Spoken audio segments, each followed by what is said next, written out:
Magandang hapon sa inyong lahat mga kaloto. Welcome sa PH Lotto Result.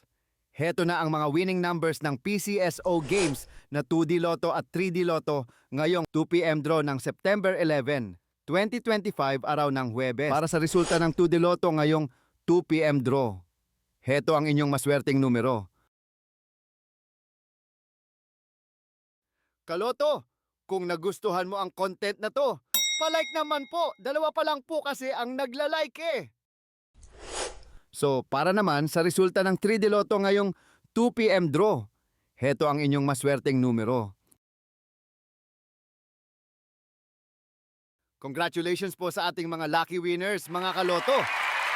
Abangan ang susunod na PCSO Lotto Draw. Press subscribe